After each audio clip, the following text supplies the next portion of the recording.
Thank you so much for watching Safe Haven Radio. Today, we're going to explore something that touches many of our hearts deeply, the fear of being disliked and how it affects our daily lives. If you've ever found yourself replaying conversations over and over, wondering if you said something wrong, or feeling that painful sting when you sense someone's disapproval, please know that you're not alone in this experience. Many of you watching may have similar feelings, and that's completely natural. What we'll discuss today is based on the latest scientific research about why our brains respond so powerfully to social rejection, and more importantly, what we can actually do about it. I want to be clear from the start that while these techniques have helped many people, everyone's journey is unique, and professional support may be necessary for some of you, which is absolutely okay. There's no rush here, we can take our time exploring this together, and you can move at your own pace through anything that resonates with you. Let me share something truly fascinating that recent neuroscience research has revealed. When we experience social rejection or even just anticipate being disliked, our brains activate the exact same regions that process physical pain, specifically, the dorsal anterior cingulate cortex and the anterior insula. This isn't just a metaphor when we say rejection hurts, it literally activates our pain circuits. A major research institution conducted brain imaging studies that conclusively demonstrated this overlap, which helps explain why the fear of being disliked can feel so intensely painful and overwhelming. Current research suggests that this response varies greatly between individuals, something scientists call rejection sensitivity. A comprehensive meta-analysis involving thousands of participants found that people with high rejection sensitivity show a fascinating but challenging pattern. Their brains resist letting go of fear responses specifically to social threats, even when the actual danger has passed. It's like their alarm system stays activated longer than necessary.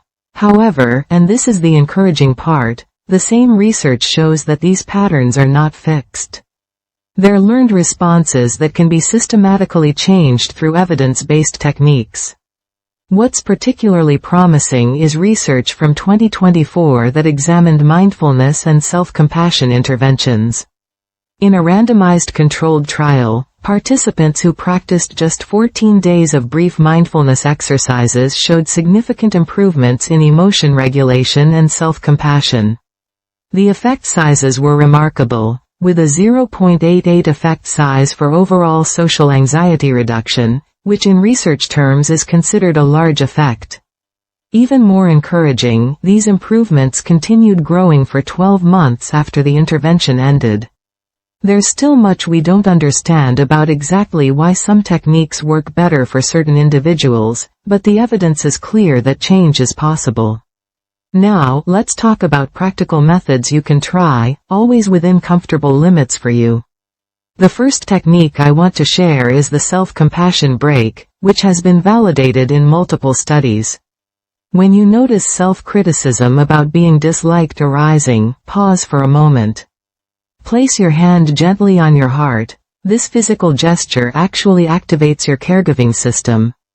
Then, acknowledge what you're feeling by saying to yourself, "This is a moment of suffering," or simply, "This hurts."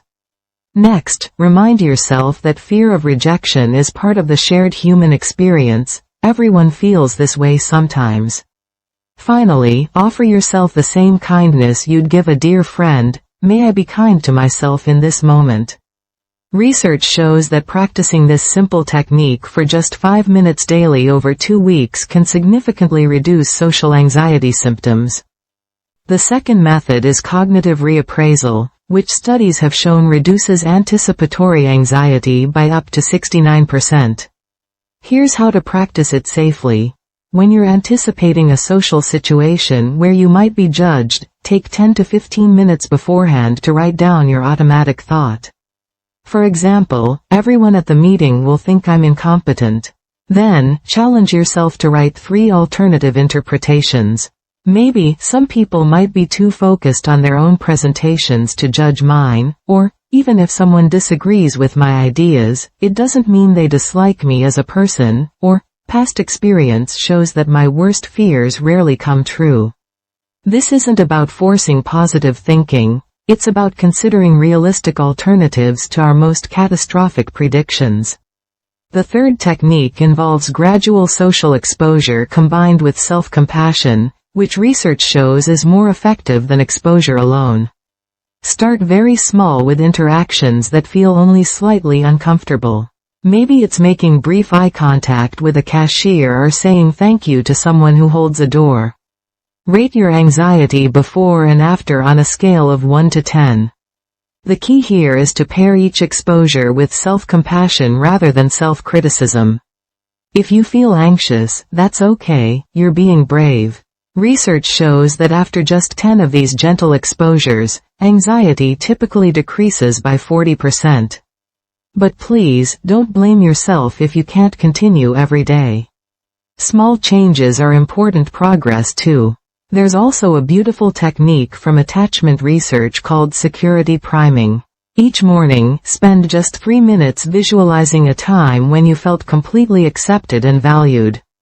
It could be a moment with a pet, a grandparent, a friend, or even a kind stranger. Focus on the physical sensations, the warmth, the relaxation in your shoulders, the ease in your breathing. Brain imaging studies show this simple practice actually activates secure attachment networks in your brain, making you more resilient to rejection throughout the day.